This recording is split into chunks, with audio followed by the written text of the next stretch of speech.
Welcome back, everybody, to Two Guys in a Stack of Comics. I'm Reed. Along with me is Mike. Mike, how you doing, sir? I'm doing good. There's the stack of comics, but at any point during this video, it is going to fall over. So stay tuned at least for that, because that'll be some comic book excitement for Yeah, you right see if it there. goes. Kind of like how people used to watch the cube bounce on the screensaver to see it would perfectly go in Yeah, the corner. If exactly. maybe Yeah. the stack will fall. Yeah. Hey, Um, it's 2024, and we are, we've been in the digital age for quite a while, yep. but something came up this week for me when I was thinking about paring down some of my sub box and maybe some of my subscriptions. I am an original uh, member of the DCU, whatever they call it. The app that used to be, yeah, the DC Universe app that used to be Yes, that used to have incredible. all the shows and the movies on it. That was really cool back in the day. I think it started like in 2019. Yeah, I was right around before the pandemic, and then it kind of Yeah. it kind of So blew I up. signed up, $8 a month. You get all the videos, you get all these comics. And I was like, that's cool. I'll try reading some digital comics.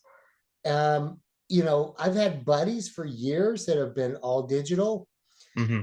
What they do is they get their own special, they look for a tablet that's almost exactly this size, and I just go to town. Hmm. And I like the DCU. I like It's a little weird for an old school guy like me to read comics that way, because I'm a paper and ink kind of person. I like to hold the book. So it's a little bit weird to, hit the space bar in advanced pages, but it's kind of cool. You can zoom in on different panels. The library is amazing. I don't have to take up, half the master closet with comic books and drive my wife crazy. I could put so many shoes there, and and so yeah, the life of you're a board when you're a comic book collector, you're a borderline hoarder. Let's just be honest. You're a Yeah. borderline hoarder. And so digital comics kind of gives you, I guess, I don't know, am I going to have to take that step? I'm So dabbling in it. yeah, for me with digital comics, it's interesting in that, one of the hard things is I buy a lot of new ones. I kind of typically set myself a budget of about 25 bucks a week. Sometimes I go over and some weeks way under. Um, get, 6 or 7 books. And then I try to also about 2 or 3 times a year I'll buy an omnibus and just read through. It's great to read some of these old runs. And it always kills me when I see some of these omnibuses on there because it'll be like the physical copy of the omnibus is like, 75 to $100. Digital copy like 29.99, 39.99. But I've always kind of avoided digital comics in the same way that I've always avoided digital movies. And that if I love a movie, I'm going to go buy the physical copy. And the big reason I don't um, like the digital copies of things is I have always hated the idea that I don't actually own it and that I'm basically renting a license to access someone else's copy on their cloud instead of it being mine. And so at any point, those can be taken from you. And so one of the big issues I've kind of had with digital comics and things like that, and I don't know anybody who's had theirs taken away, but I do know the more I've seen kind of censorship and things happening as far as, stuff like Disney going back and editing old movies or editing scenes or cutting things out because they no longer. To me, I have a massive issue with that from a creative standpoint, an artistic standpoint, that kind of thing. And then just also as a collector, it's like, no, man, I want to have that I have it, right? Not that I have to log into an app and defend on a Wi-Fi connection or whatever to own it. So I've always avoided that step, but I'll be honest, from a price standpoint, they are doing a lot that incentivizes not only from the, as you said, borderline hoarder standpoint, where you can save a lot, but She it could put also so many more significant shoes there. discounts. She Yeah. could really put a lot of shoes there. That long box is in the way. So I get the price point. Here's what's really weird about me. So I was dabbling around in my DC subscription, and all of a sudden I found Promethea, a book came out like in 99 or 2000. It was Garth Ennis, and anyway, it was great. I fell in love with it. So what do I do? I read it. I read it a second time online, and now I'm buying the hard copies. I'm going back, and I'm like, so like, what am I doing here? But the other thing that I'm committed to doing is everybody is loving World's Finest. Yeah, it's a great, And great credit. I missed the first 20 issues, and apparently it's awesome. So guess what? I've got my DC subscription. I can go in there and read the first 20 issues. So I'm committed to doing that. And so I'll do that. But with the news of Comixology, I mean, that was the big one that everyone told me about. You got to subscribe, Mike. Comixology. It gets Marvel and DC. Yeah, no, and Amazon kind of purchased it and then basically ran it into the ground. So what all my buddies that subscribe to Comixology, I haven't even talked to them. What's going on there? Well, I mean, basically, it's just I think Amazon's essentially shutting it down or has shut it down. I think people keep their existing libraries, from what I understand. But So like if you downloaded it onto your cloud, you'll mhm. have it. Well, I'm not even 100% sure on how it's working in it. And this is one of the big issues that I have a problem with digital comics, and that, like, again, at any point, Amazon can come in and go, "Hey, man, it's done. Sorry," and your method of buying comics is gone.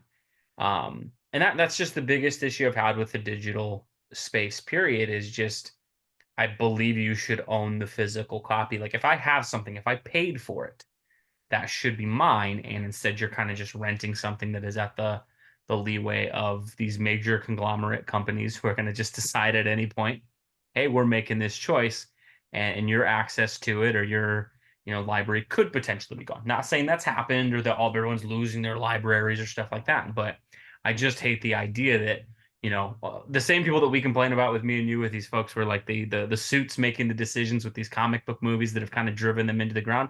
Those are the same people kind of managing I don't like these the way digital. those people think very much. Yeah, and I'm that's not a where I've fan. been a major, I don't want to say opponent of digital comics, because I know for some folks you don't live near a store. I get it, man. That's the way you're going to keep up with your monthly thing. I think the other reason for me personally is because we live in a city where there's a lot of comic stores around. I think the LCS kind of cutting out your LCS, your local I comic. really don't like that. I don't like that. And those stores, one of the things that's difficult, and you and I have noticed this a lot, at any store that I go to. And there's 4 or 5 pretty good ones here in San Antonio. We mentioned Dragon's Lair a lot, at Alamo Ranch, and then there's a couple ones like Alien Worlds and things like that have some great people working there. But we've noticed like the comic section at all of those places has gone down. Right. There's a lot more manga, anime, tabletop gaming, that kind of stuff, where I'd say at this point, most comic stores I go to, 70% of the store is actually nothing to do with comics. It's I more know, it's really sad. the other stuff. And so for those local comic shops, I always want to make sure that I still go in and pick up my stuff, that I'm buying it there. And I that, feel obligated. I really yeah. do. Because I One, love those people, and those are my people. You go in there and you can talk comics. It's a community, you know. Our local stores do so much, for the fandom, you well, know. what I would say local comic shops have helped me a ton is that, for a very long time, I basically just, if I knew the character and had an attachment to it, I'd pick up that book. And I wouldn't go anything else. So it used to be, I'd say 5, 10 years ago, I'd walk in and Batman, Spider-Man, Silver Surfer, Wolverine, Superman, that Daredevil, that was going in my cart with me. I'm taking that, and I wasn't even looking at anything else. And the local comic shops, I've had so many people try, recommend books to me that ended up becoming stuff that I absolutely loved. I know. My favorite series right now is Conan the Barbarian, and I had always liked Conan. I'd always read the books. The Howard books were, classic. Some of those old Tor fantasy books they had for years with different writers like Robert Jordan and stuff like that. I really enjoyed. But Conan had so many bad comic books for me that I was like, I'm just not even going to try. But local comic shop person sat me down and, no, this is great. I'm telling you, pick it up. You're going to love it. And without going to a local comic shop, if it's just a digital app without any of that connection, You you got to just would click have on that. scrolled past it. Yeah, scroll on, like, hey, the last run of Conan was terrible. I've had folks, Moon Knight came out. I used to have an interest in Moon Knight, and then I stopped reading. And when this last run came up, local comic shop guy, like, no, man, you're really going to enjoy this. Check it out.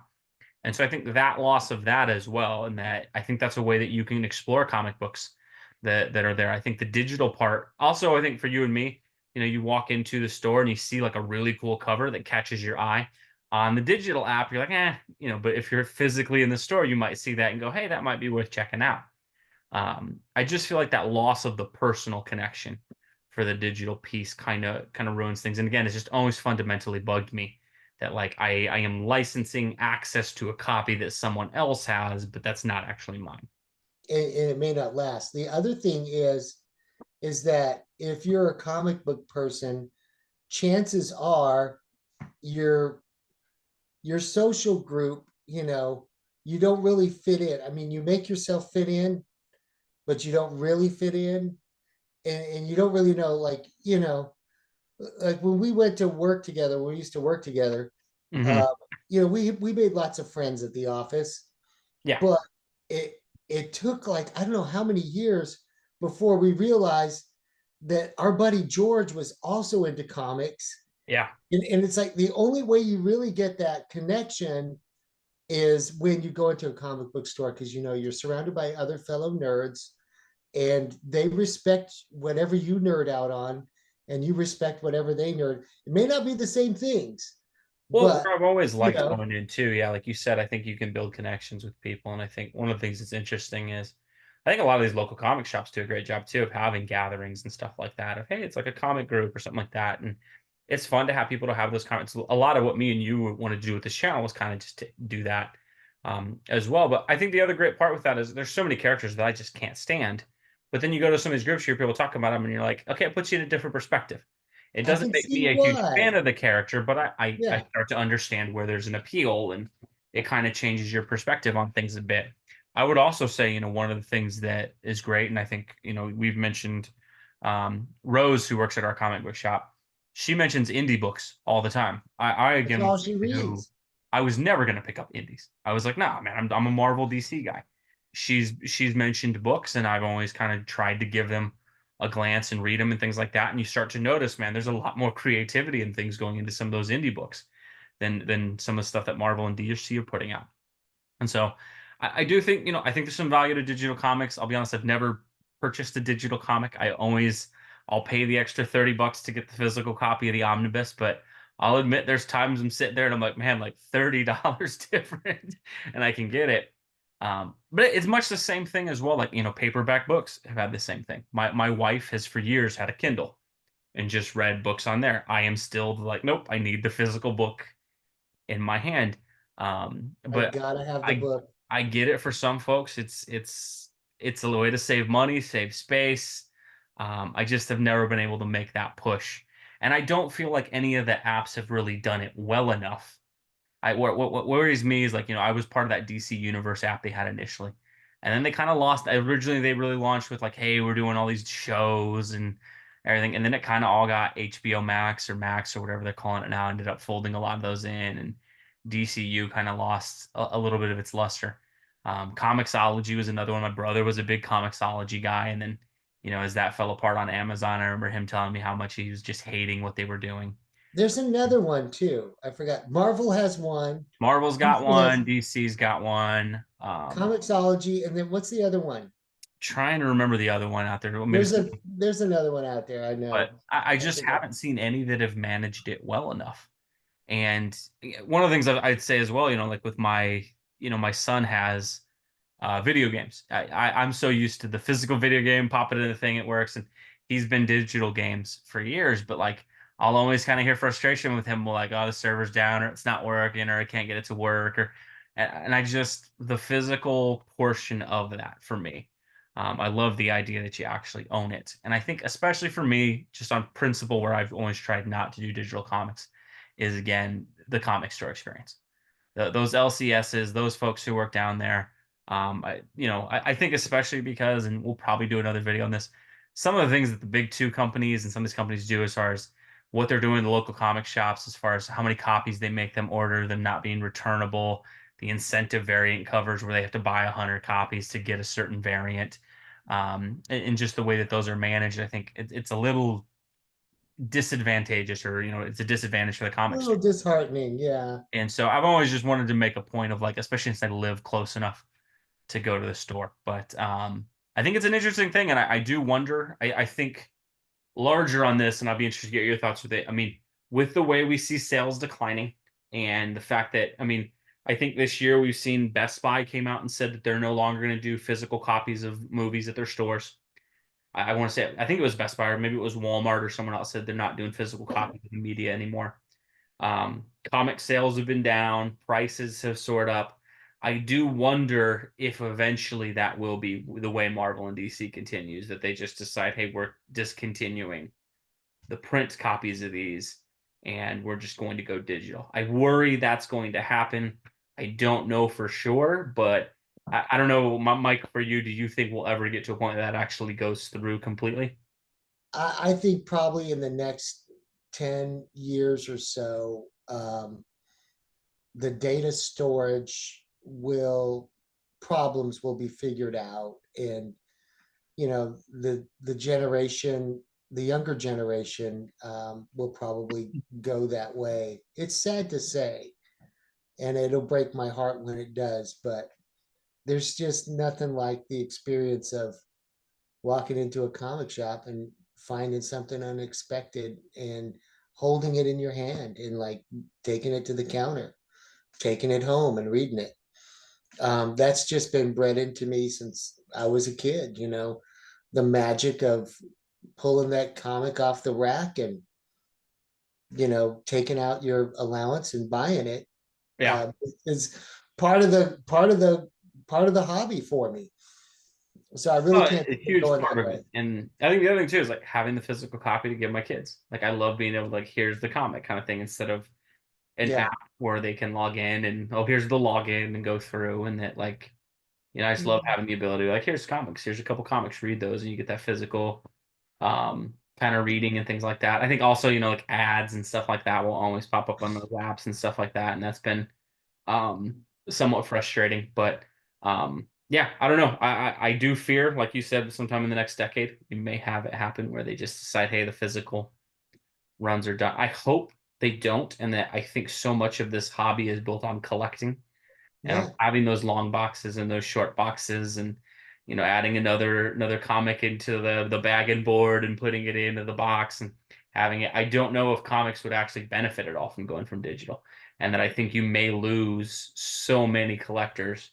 And that, I'll be honest, there's a ton of books that I still pick up that I read that aren't the greatest anymore. Like, Amazing Spider-Man has, I think, been down for 4 or 5 years now, where if I didn't have the long box and such a loyalty to Spider-Man, probably wouldn't pick it up anymore. But it's just impossible for me to walk by the shelf and see a new issue of Amazing Spider-Man and not pick it up. But if they went to digital, nah, man, I'm not gonna log in and buy it. Like, the physical print is really the only reason I have it, because I've got that physical box. I think in a lot of ways, the digital front for some comic fans like myself might be like, hey, you stop making the physical copies. Okay, you've given me the excuse that I need to no longer read this, and that you've kind of So stopped the method. it makes you stop and think, like, of course, during this whole transition time, uh, Marvel and DC will always have their digital options and they'll figure out how to market it that way. But what about the indies? I mean, their bread and butter is the physical copy, and like Dynamite and Image and Titan and some of those ones like that. yeah, and Titan. Like that's how they, as far as I know. Now I know that they're probably on Comixology, but if that one goes down, what are you going to do if you're an indie? And there's so much good content for indies. Yeah, I I just don't mean, know with this particular hobby that it would be sustainable for them to just decide we're done doing physical copies. And that, I think, just the nature of comic fans, and this is the problem comic books have had, and maybe the only thing I could see them doing is, because the younger generation seems to be further and further away from comics, maybe they do need to do a more digital push for the future of the industry. I will they're say though, trying. it doesn't seem to click. I think, and the other part of this, I think there's some folks who do complain about the physical media portion of it. What I'll be honest with though, like, my son, he could give a rip about comics right now. The Yeah. mangas though, He wants the physical copy. I don't ever see him and you go into these stores, the manga sell. I mean, it's amazing to me how much manga has taken over, and that, like, one of the things I love going to Walmart and grocery shopping and stuff like that. And there's always the book aisle at Walmart, and I typically ended up picking up one or two paperbacks just to read. I've noticed even in Walmart and Target now, you walk in, there's a manga section, and there's 15, 20 different mangas there, and like those are moving. So I think that's the other issue is I think sometimes people will go like, oh well, comics just it's the digital plus the physical. I don't know, man. I see the physical mangas moving. So like I think it's a lot more to do with the quality of the books that are being produced, as opposed to just people aren't buying the physical copies. I think if you make what's funny is like you and I will probably see this once or twice a year. You go into the store and there's a certain comic coming out and it's gone. So it's like people will go to the store. I think a couple years ago, I don't remember the publisher. I think it was maybe IDW or something like that. Keanu Reeves did a book called like Berserker or something like that. And I Oh yeah. went into the shop and it was I normally go pretty early on Wednesdays if work allows, and gone. Like gone. I think they ordered 100 copies or whatever, and it was gone. You'll see some huge event happen and it's gone. So it's not that people don't buy those physical things anymore. I think a lot of it is just, sometimes you're seeing haphazard kind of decisions or half measures taken by these companies to try to boost sales, and people aren't falling for the gimmicks anymore. But when you genuinely come out with stuff people want, it tends to work. But let us know what you think below. Do you think digital is the future of comics? Do you think it will ever go fully digital? Are you a digital comic buyer? Maybe there's the big thing with this channel too. I'll never pretend I'm 100% expert on things. And so maybe there's Yes. aspects to digital comics that I'm missing that you guys are seeing. If there is, I'm always open to, seeing other ideas. And if I'm wrong on something, I have no problem admitting that I'm wrong on it. And if you remember that other company that does the Comixology, put it in the comments. Below. But let us know what you think. As always, thank you so much for watching. Hope that you did have a happy holidays and are having a good 2024 so far. The And it looks like stack, it Stack stayed made it up. all the way through. It made it. It made it. Thanks All again right, for you watching, guys. folks. We'll see you in our next video. Okay. Bye.